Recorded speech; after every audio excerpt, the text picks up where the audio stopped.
자, 하나님 말씀입니다. 하나님 말씀 디도서 2장 11절에서 15절까지 읽어주시기 바랍니다. 모든 사람에게 구원을 주시는 하나님의 은혜가 나타나 우리를 양육하시되 경건하지 않는 것과 이 세상 정욕을 다 버리고 신중함과 의로움과 경건함으로 이 세상에 살고 복스러운 소망과 우리의 크신 하나님의 구주 예수 그리스도의 영광이 나타나심을 기다리게 하셨으니 그가 우리를 대신하여 자신을 주심은 모든 불법에서 우리를 속량하시고 우리를 깨끗하게 하사 선한 일을 열심히 하는 자기 백성이 되게 하려 하심이라. 너는 이것을 말하고 권면하며 모든 권위로 책망하여 누구에게서든지 업신여김을 받지 말라. 아멘. 자, 오늘은 모든 사람에게 구원을 주시는 하나님입니다. 모든 사람에게 구원을 주시는 하나님. 세상에는 수많은 씨앗들이 있죠. 그 모든 씨앗들에게는 무한한 잠재력이 있습니다. 잠재력. 가능성이 있다는 거예요. 아주 작은 씨앗에서 큰 나무가 자랄 수 있는 것은 그 씨앗 속에 생명의 싹이 담겨져 있기 때문입니다. 디도서하고 디모데 전후서는 무슨 서신이라고 그랬습니까? 목회서신이라고 그랬습니다. 예, 목회서신. 그러니까 지금 디도서도 목회서신의 일부인데 목회하신 분들은 제가 많이 읽어보라고 그랬습니다. 그러니까 오늘 본문은 그러니까 그 씨앗에 대해서 얘기하고 있는데 그 작은 씨앗 속에서 자라날 수 있는 힘이 뭐냐? 생명의 씨가 있기 때문에. 그러나 잊지 말아야 될 것은 뭐냐? 모든 씨앗들에게 생명의 무한한 잠재력이 있지만 그 모든 씨앗들이 그 잠재력을 일으킬 수 있는 것은 바로 무엇 때문인가? 땅에 붙어 있어야 돼요. 땅에 심겨져 있어야 돼요. 그 씨가 텃밭에 떨어져 심겨져야 된다는 거예요.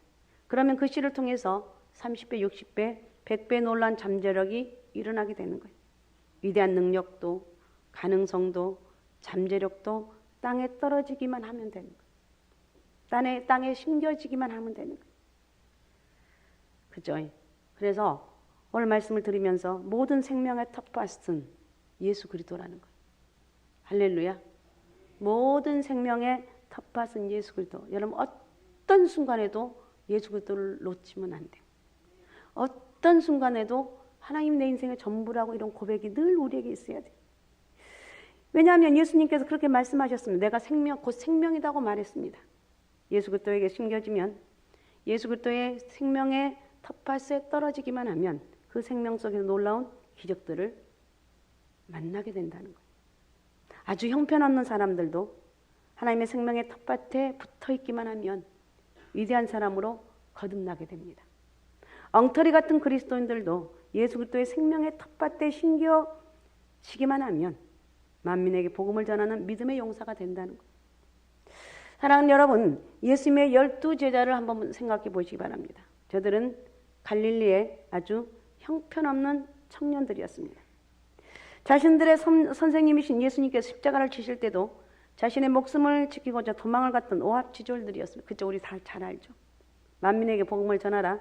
만민은 고사하고 자기 식구들도 제대로 먹여 살리지 못하는 그런 사람들이었습니다. 세상 끝은 고사하고 팔레스타인에서 한 발자국도 나가보지 못한 시골 촌뜨기들. 쉽게 말하면 촌뜨기들이. 아마 여러분들이 그 역사 현장에서 너희는 가서 만민에게 복음을 전하라는 예수님 말씀을 들었다면 예수님과 논쟁하려고 달려들었을 거예요. 주님 사람을 잘못 봤거든요. 정말 잘못 골랐습니다. 예수님은 사람 보시는 눈이 그렇게도 없으신가요? 저 같은 사람을 고릅니까? 아마 그랬을 거예요. 그런데 보십시오. 기적이 났습니다. 이 기적이 오늘 우리에게도 주님을 만나게 되면 그래서 저는 몸부림치면서 새벽 기도하든지 간에 예배를 드릴 때 몸부림을 치면서 주님을 만나려고 해요. 주님을 만나면 내가 할 수 없는 일을 할 수 있게 된다. 아셨습니까? 예수님께서 세상에 오신 것은 사람을 하여금 생명을 얻되 더욱 풍성하게 얻고자 함입니다. 그러면 사랑하는 여러분, 예수 그리스도 생명의 텃밭에 오늘부터 다시 진실하게 여러분 심으시라는 거예요. 한 번밖에 없는 인생을 예수 안에서 제대로 믿어보라는 거예요.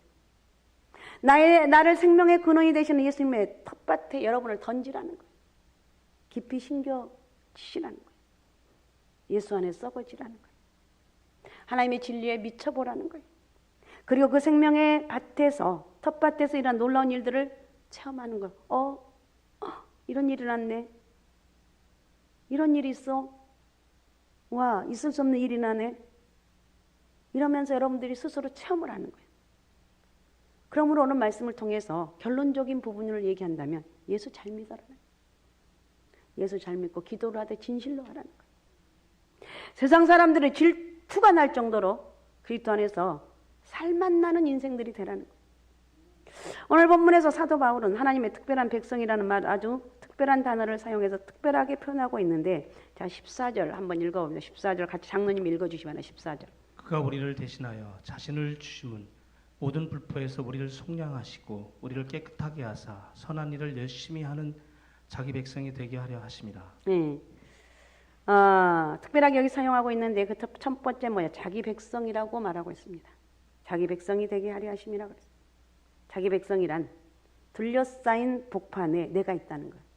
사람들이 이렇게 쭉 둘러싸 있는데 그 복판에 내가 있습니다. 다시 말하면 하나님의 은혜와 관심과 긍휼과 돌보심과 사랑으로 둘러싸여서 그 가운데 살고 있는 사람들이 바로 그분의 백성이고 바로 나라는 거예요. 할렐루야. 나예요. 주님 저예요. 나라니까요. 주님 저예요. 제가 그 사람이잖아요. 억지로라도 막 몸부림을 치면서 하나님 내가 그 사람이에요. 내가 그 백성이라고요. 난 하나님 백성이라고요. 이렇게 고백을 하는 거예요. 그런 의미에서 자기 백성이라는 단어는 그렇게 좋을 수가 없어요. 그렇게 은혜로울 수가 없어요. 자기라는 말이 굉장히 친숙한 느낌을 갖게 됩니다. 오늘 본문에는 하나님께서 우리를 자기 백성으로 삼아주신 목적과 우리가 그분의 자기 백성이 되는 과정이 기록되어 있습니다. 먼저 하나님께서 우리를 자기 백성으로 삼으신 목적이 무엇인가? 우리는 그 해답을 본문에서 얻을 수 있는데 14절 다시 한번 읽어주세요. 14절. 그가 우리를 대신하여 자신을 죽임은 모든 불법에서 우리를 속량하시고 우리를 깨끗하게 하사 선한 일을 열심히 하는 자기 백성이 되게 하려 하심이라. 하나님께서 우리로 하여금 자기 백성이 되게 하신 목적이 있습니다. 그 우리로 하여금 선한 일을 열심히 하도록 그랬어요. 선한 일을 열심히 하는 자기 백성이 되게 하려 하심이라고 했어요. 선한 일을 열심히 하도록 하기 위해서 성경이 우리를 자기 백성 만들었다고 말하고 있어요. 선한 일을 많이 하라는 거예요. 열심히 하라는 거예요. 그런데 이 선한 일이라는 것은 어느 한 가지를 가리키는 것이 아니고 모든 선한 일을 말합니다. 복수형입니다. 성경에 언급된 선하다는 말은 예외 없이 하나님이 기뻐하시는 모든 일들을 말하듯이 오늘 본문에서도 어느 특정한 사역을 두고 얘기한 것은 아닙니다. 열심히라는 말이 있는데 그 말은 다른 사람들이 셈이 나도록 정말 시기를 느끼고 투기를 느낄 수 있는 이런 뜻이 담겨있어요. 도대체 왜 저렇게 열심히 하는 거예요? 샘나서 정말 저렇게 왜 이렇게 저렇게 기도를 열심히 하는 거예요? 여러분 남들이 기도하고 새벽단 쌓고 모든 예배 드리면 좀 질투가 나야 되는데 너는 시간이 있어서 그러겠지. 그러면 안 돼요. 사람들은 다 시간이 있어서 드린 게 아니에요. 없는 시간을 드리는 것이고 하나님 앞에 내가 생명을 걸어야지. 내가 아무리 세상적인 방법을 다 사용해도 안 되더라. 하나님 손에 내가 맡겨야지. 이러면서 있는 시간 다 쪼개서 모든 예배, 여러분 모든 그 내 인생에 모든 우선순위가 있어요. 그죠? 재영아, 그지? 우선순위가 있어. 재영이 우선순위는 뭔가? 그건 권사님 우선순위고. 재영이 우선순위는 공부예요. 저는 잠자는 거예요. 재영이가 진짜 착해요. 집에 데려다 주다 보면 은주랑 또 누구냐 애들이 몇 명 있는데 재영이 진짜 착해. 지난번에 재영이를 놔두고 가려고 또 누구 없냐? 그랬더니 없대. 빨리 가재. 재영이가 막 쫓아오는 거야. 저 여기 있어요. 예. 근데 재영이가 너무 착한 거야. 와, 쟤 진짜 착하다. 엄마 닮았을까? 아빠 닮았을까? 전 또 왜 그런 걸 또 그렇게 생각하는지 몰라요.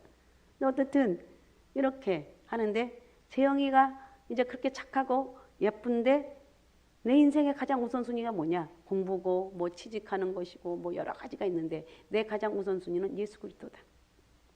내 인생의 가장 멘토 최고는 예수 그리스도가 돼야 된다는 거. 우리가 다른 사람들에게 부러움과 질투의 대상이 될 정도로 하나님 기뻐하시는 모든 일에 헌신하게 하려고 그분은 우리를 그분의 특별한 자기 백성으로 삼으셨어요. 그렇죠? 여러분 예배 잘 드리고 이게 여러분 일이 없어서 그렇습니까? 아니에요. 다 일이 있어. 어쩔 때는 잠을 못 자고 어쩔 때는 정말 한강 같은데 그 결정적인 순간에 별의 환경 여건이 다 올 수 있어요. 근데 그런 걸 다 제끼고 나는 잠깐만요. 이건 내일 하면 좋겠습니다. 잠깐만요. 왜요? 왜? 그럴 때 나는 예배를 가야 되거든요. 아니 요즘도 그렇게 당신처럼 미친 예배자가 있단 말이요. 예, 저는 예수에 미쳤습니다. 하나님 들으면 얼마나 기뻐하겠어요. 여러분 우리는 저도 그렇고 여러분도 그렇고 좀 예수님에 미칩시다. 할렐루야. 예수님 미칩니다. 하나님께서 자기 백성으로 삼으신 그 사람의 심령에는 세상 사람들 이해하지 못합니다. 이해하지 못한 흥분이 있어요. 우리는 그 흥분을 다른 사람들에게 나눠줄 수 있어야 돼요. 하나님 백성들에게는 세상 사람들에게서는 찾아볼 수 없는 삶의 역동성이 있습니다. 우리 이 삶의 역동성을 다른 사람들 나눠야죠. 나를 만나면, 재영이를 만나면 사람들이 재영아 너는 왜 이렇게 저는 예수 믿거든요. 저는 기도하거든요. 저는 금요일에 가면 12시 넘을 때까지 1시간 이상 기도해요. 네가? 네. 네가? 네. 네가? 네. 어떻게 그럴 수가 있어? 그러게 하나님 주신 은혜입니다. 제가 잘해서 이러면 안 되고 하나님 주신 은혜라고 고백해야 돼. 그러기 위해서 선한 일에 열심을 내라는 거예요. 하나님께서 그의 백성들에게 주신 순간순간 주신 기쁨들을 감사하고 감격하며 사는 거예요. 여러분 항상 기쁜 게 아니에요. 저도 아침에 일어나면 오늘은 막 일어나서 막 여러 가지 막 그냥 막 것들이 막 오는데 내가 일어나서 도대체 왜 이러는 거야? 집에 가면 잠깐 자거든요. 왜 그러는 거야? 잠도 안 오는 잠깐 잤는데. 그래서 너무 괴로운 거예요. 너무 괴로워. 왜 이렇게 힘들지? 왜 이렇게 나를 이게 무너뜨리고 난리지? 내가 오늘 기도도 신바람 나게 했는데 왜 그러는 거야? 그래서 내가 이걸 어떻게 이길 수 있지? 몸부림치는데 감사하자. 그래서 그 순간에 감사해서 하나님 내 지금 마음은 복잡하고 뭔지 모르게 이렇게 불편한데 감사합니다. 여기까지 인도하신 분도 하나님이시고 어떤 상황 가운데서 내가 감사해야 되는데 감사를 잃어버리며 살고 있습니다. 감사합니다. 감사합니다. 계속 중얼중얼 감사합니다. 주님 고맙습니다. 나를 여기까지 인도하신 것도 감사하고 내가 살아가는 모든 것들이 하나님 은혜이고 감사합니다. 여러분 이렇게 감사했더니 마음에 평안이 오더라고요. 참 이게 별거 아닌 게 그죠? 여러분도 해보면 그죠? 별게 아닌 게 사람을 환장하게 만들어. 특별한 문제도 없는데 왜 그렇게 나를 괴롭게 하고 왜 그렇게 나를 힘들게 하는지. 금요일날 특별히 그게 더 심해요. 자, 어떻든 우리는 하나님의 은혜를 잃어버리면 안 돼요. 세상 사람들이 아주 샘미나도록 신바람난 신앙생활을 하라는 거예요. 요셉처럼 형제들이 다른 사람들이 시샘을 느낄 정도로 하나님의 사랑을 받으며 살아가라는 거예요. 자기 백성이란 말은 우리말로 영어로도 그 의미를 정확하게 나타내지 못한다고 합니다. 그러나 어쨌든 이미 소론 부분에서 설명한 것처럼 이 말의 뜻은 하나님의 관심과 사랑과 은혜와 보호 속에 살고 있는 백성들이다. 자기 백성. 자기 백성은 하나님의 관심과 사랑과 은혜와 보호 속에 살고 있는 백성들이다. 한번 따라해 봅시다. 하나님의 관심과 사랑과 은혜와 보호 속에 살고 있는 백성입니다. 내가 그 주인공입니다. 아셨습니까? 이것이 우리 그리스도인들의 현 주소가 돼야 돼요. 우리는 세상의 고와 같이 절대 내버려진 존재가 아니라는 거예요. 하나님의 깊은 관심과 사랑과 은혜와 돌보심의 울타리 속에서 살고 있는 존재들입니다. 그리고 이 사실을 믿는다면 우리는 이렇게 고백할 수가 있습니다. 내가 사망의 엄침한 골짜기로 다닐지라도 해를 두려워하지 않을 것은 주께서 나와 함께 하십니다. 주의 지팡이와 막대기가 나를 안위하시나이다. 그런데 하나님의 자기 백성이 되는 길은 바로 뭐냐? 첫 번째가 예수 그리스도를 믿어야 되겠죠. 예수 그리스도 외에 다른 길이 없어요. 하나님께서는 예수 그리스도 외에 다른 그 어떤 방법으로도 자기 백성이 되는 길을 허락하지 않았습니다. 오직 예수라는 거예요. 예수님을 통해서만 하나님의 백성이 될 수가 있어요. 그렇지만 우리가 하나님의 자기 백성이 되는 과정은 그것으로 간단하게 끝난 것이 아닙니다. 하나님의 특별한 백성이 되는 것은 끊임없는 하나의 과정이에요. 과정. 우리는 하나님이 기뻐하시는 자기 백성이 돼야 돼요.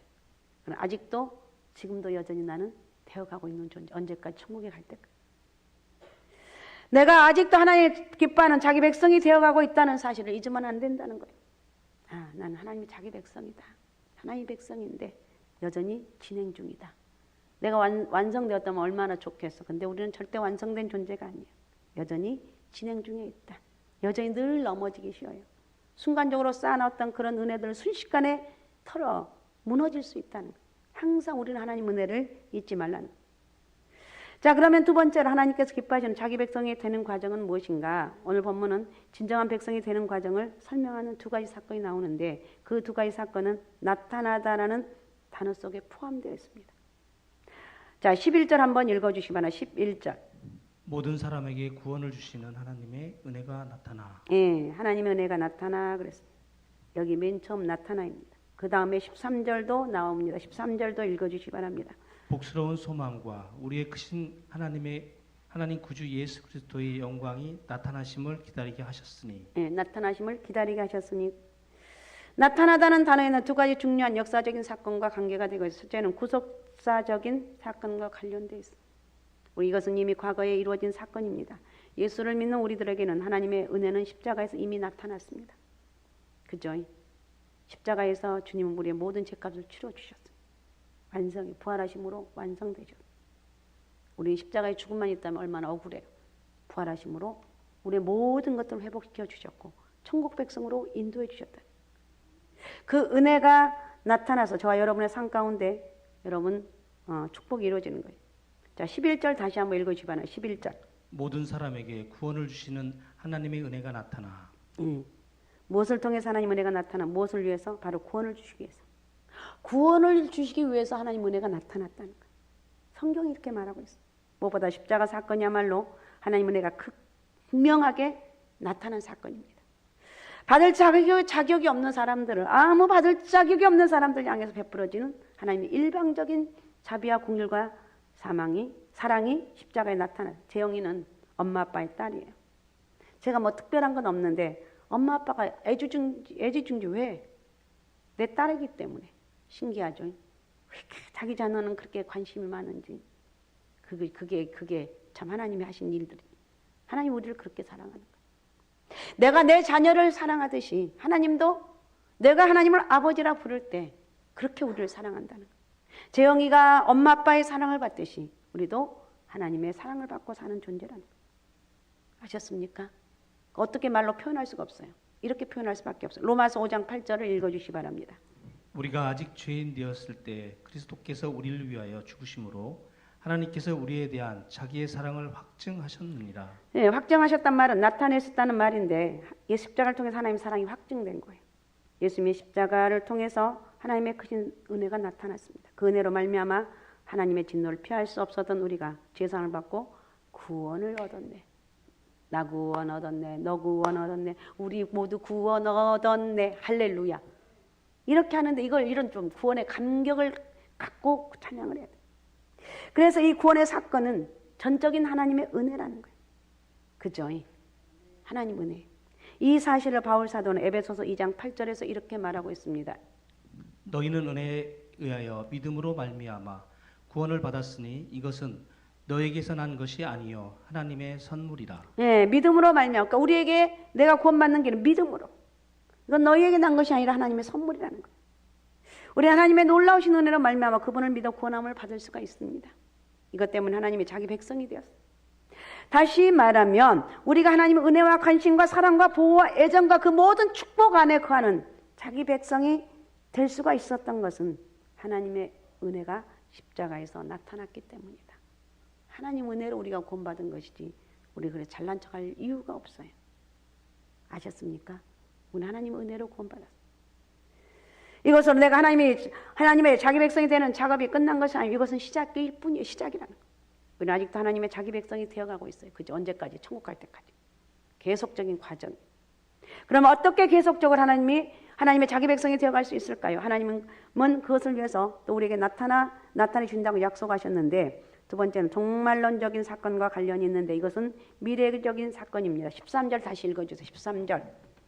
복스러운 소망과 우리의 크신 하나님의 구주 예수의 영광이 나타나심을 기다리게 하셨으니. 예, 이것은 예수님의 신성을 증명할 수 있는 유명한 구절 가운데 하나입니다. 복스러운 영광과 소망과 우리의 크신 하나님 구주 예수 그리스도의 영광이 이렇게 말하고 있습니다.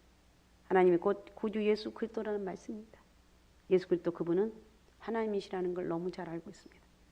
그리고 우리의 하나님이신 그 예수 그리스도는 장차 영광 가운데 우리들에게 나타날 것이라고 성경이 예고하고 있습니다. 그리고 예수 그 그리스도의 나타나심을 우리가 기다리고 있습니다.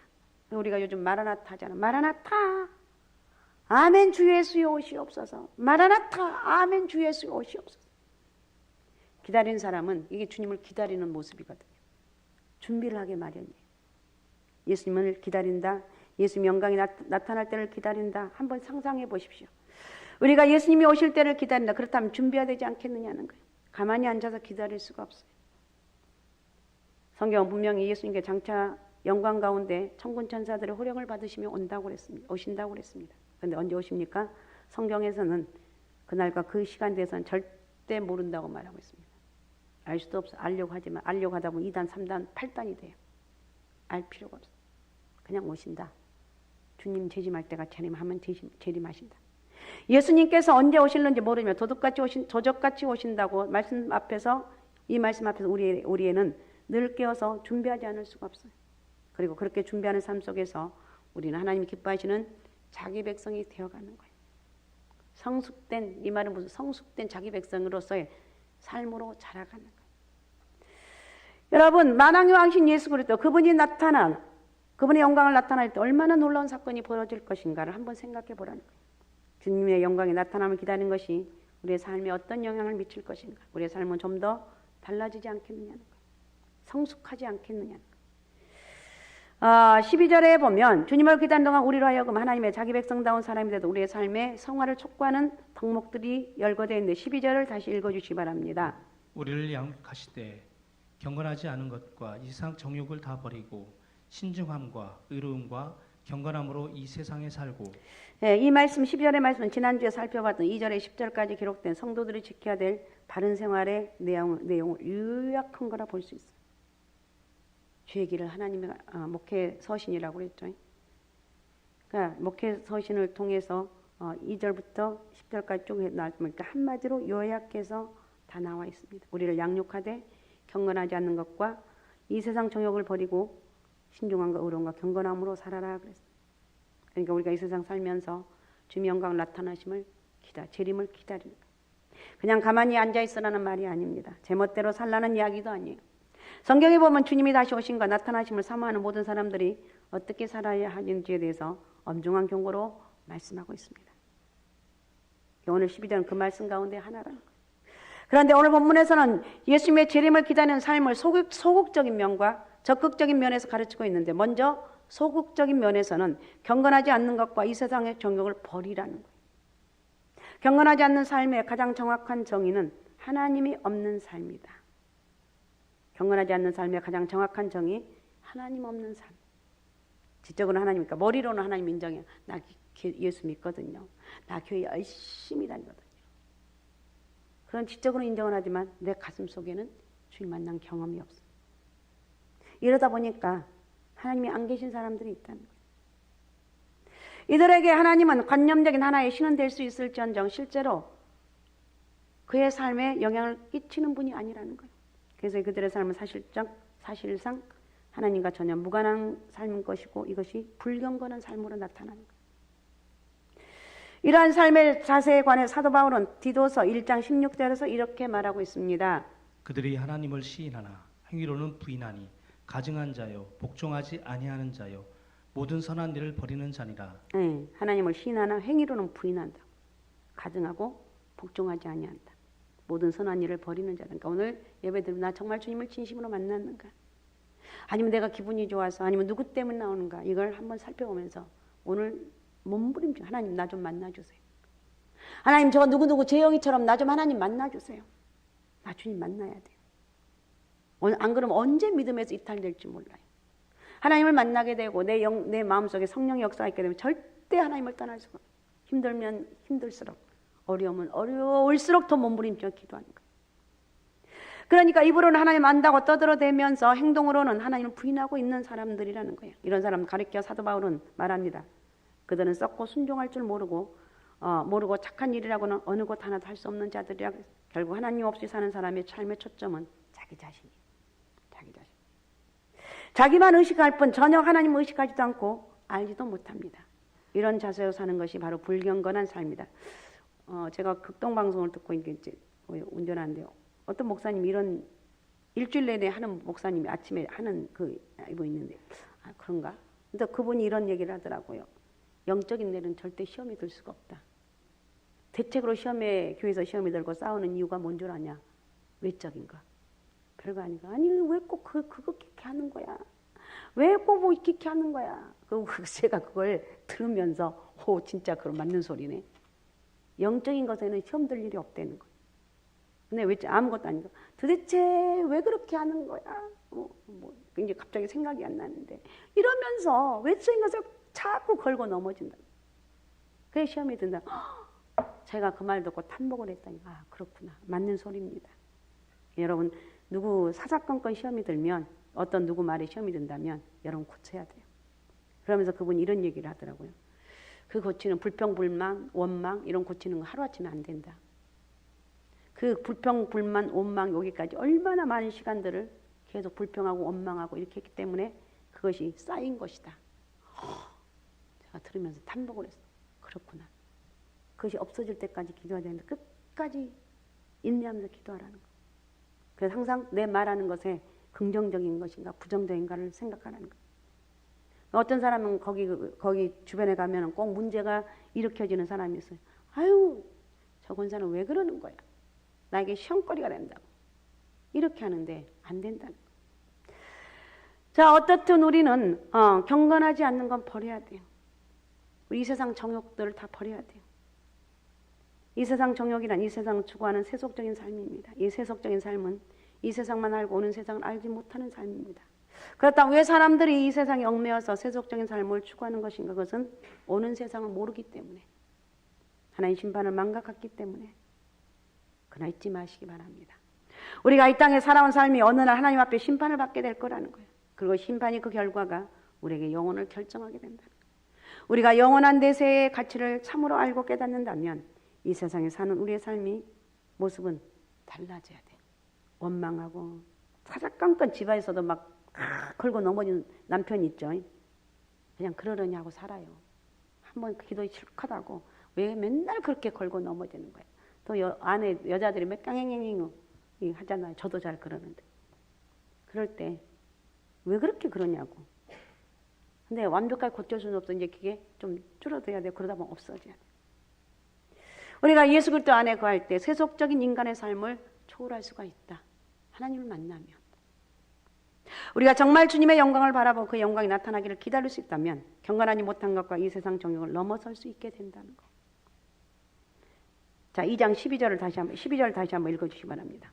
우리를 양육하시되 경건하지 않는 것과 이 세상 정욕을 다 버리고 신중함과 이로움과 경건함으로 이 세상에 살고. 아멘. 경건하지 않는 것과 이 세상 정욕을 다 버리라고 그랬어요. 하나님 안에 거하면 우리를 양육하신다고 그랬어요. 신중함, 의로움, 경건함.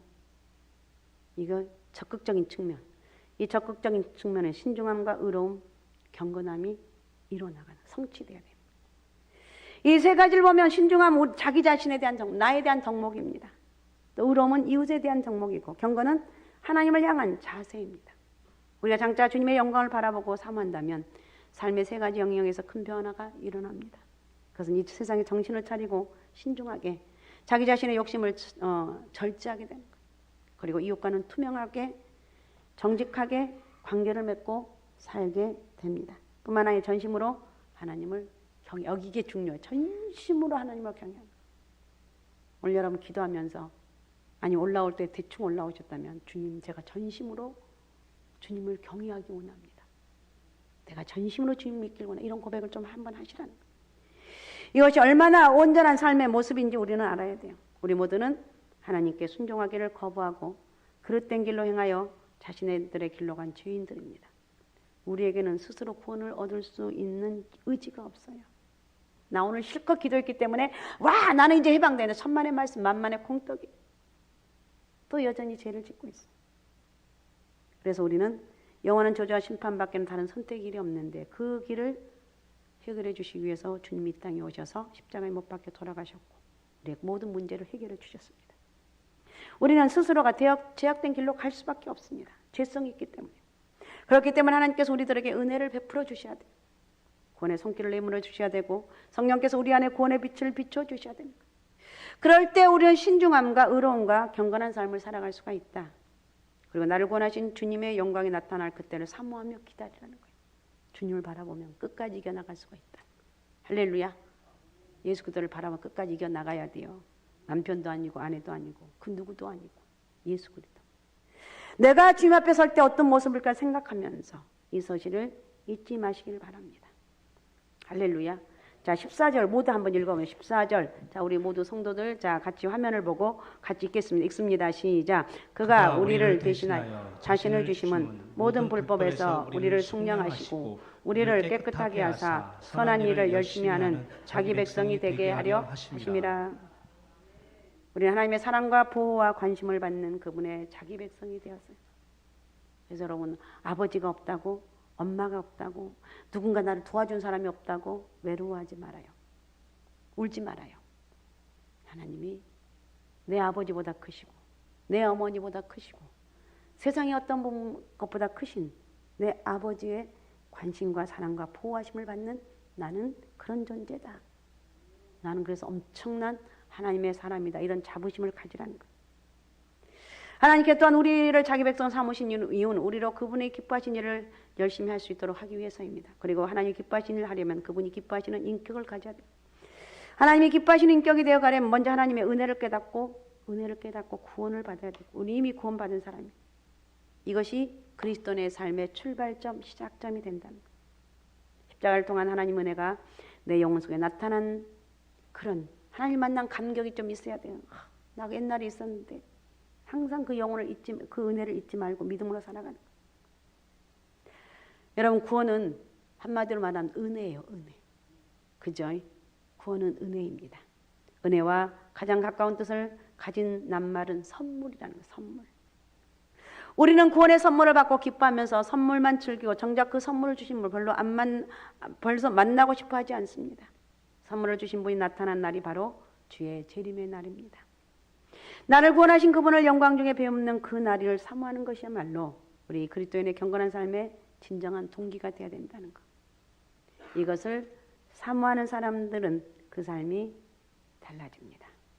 점점 더 하나님이 기뻐하는 사람, 그분의 백성이 되어가는 거예요. 할렐루야. 자, 오늘 하나님의 자기 백성입니다. 하나님 백성입니다.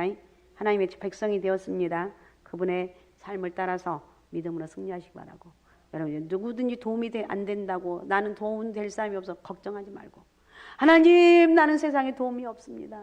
하나님이 내 인생에 도움이 되시는데 하나님 나에게도 증거도 주시고 나에게도 은혜도 주시고 하나님 만날 수 있는 복도 허락하여 주옵소서. 하나님 내 인생의 전부입니다. 이렇게 좀 몸부림쳐 기도하면서 금요 기도에는 몸부림쳐 기도하면서 하나님의 응답을 받아내는 그런 축복의 시간이 되시기 바랍니다.